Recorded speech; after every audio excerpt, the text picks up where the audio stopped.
আসসালামু আলাইকুম ওয়া রাহমাতুল্লাহি ওয়া বারাকাতুহু। কি অবস্থা সবাই, কেমন আছেন? আশা করি আপনারা সকলে ভালো আছেন।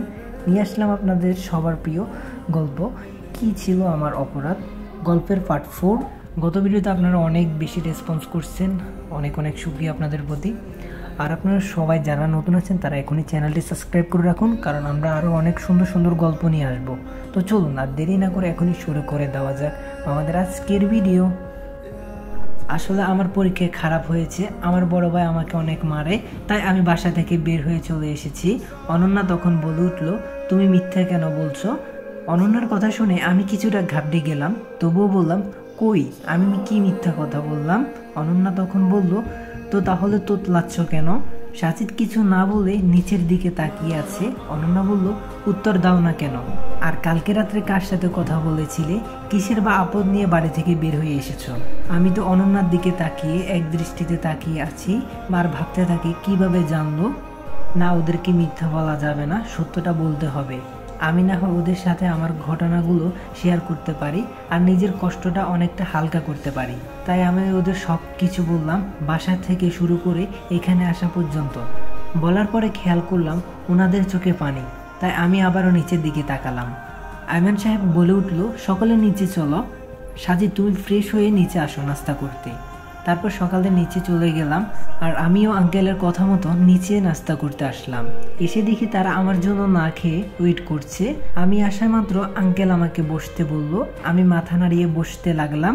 খাওয়ার মাঝে কেউ কোনো কথা বলেনি। আমি খেয়ে আমার রুমে চলে আসলাম। মায়ের কথা খুব মনে পড়তেই আমার চোখটা বেজে উঠল।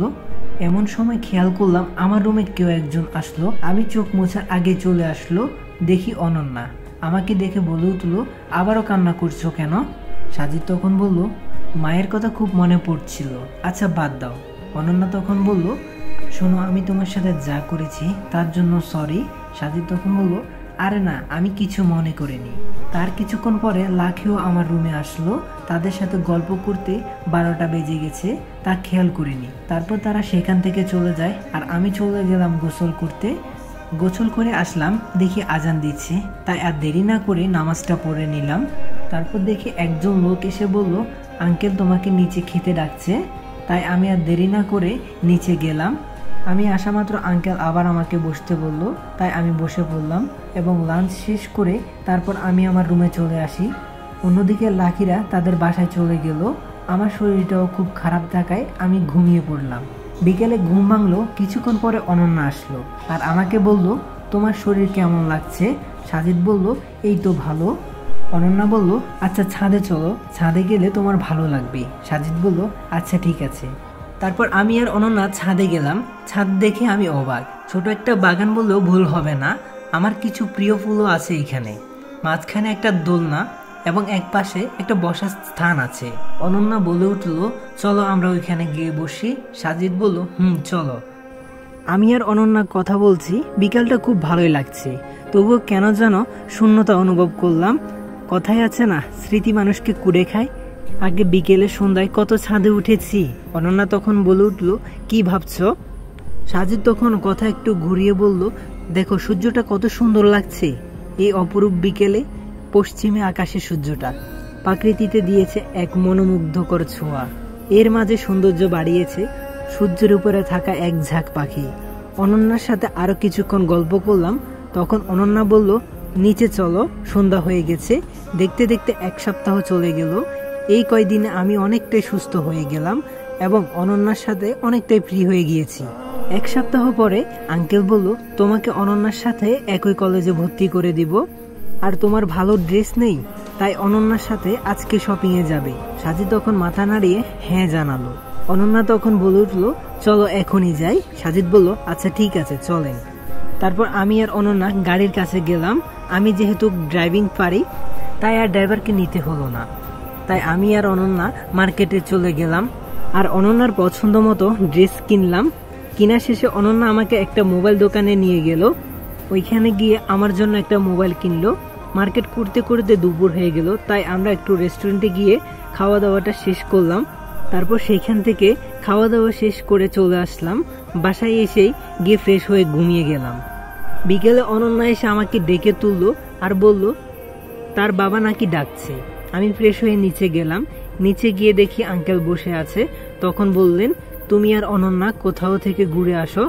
সাজিদ মনে মনে ভাবতে থাকে হঠাৎ এটা কেন বললো। তারপর সাজিদ বলল, আচ্ছা ঠিক আছে। ঠিক তখনই দেখি অনন্যা রেডি হয়ে নিচে আসছে, হালকা মেকআপও করেছে। অনন্যা এসে আমাকে ধাক্কা দিল। তখন আমার ঘোর কাটলো। আঙ্কেলকে বলে আমি আর অনন্যা বের হলাম। তখন অনন্যা বলল, জানো আমি বাবাকে বলেছি আমরা কোথাও ঘুরে আসি। আচ্ছা তাহলে তুমি শুনো কি বলেছিলাম। আমি বাবার কাছে গিয়ে বললাম, বাবা আমি আর সাজিদ কোথাও ঘুরে আসি। আয়মান সাহেব বলল, কেন?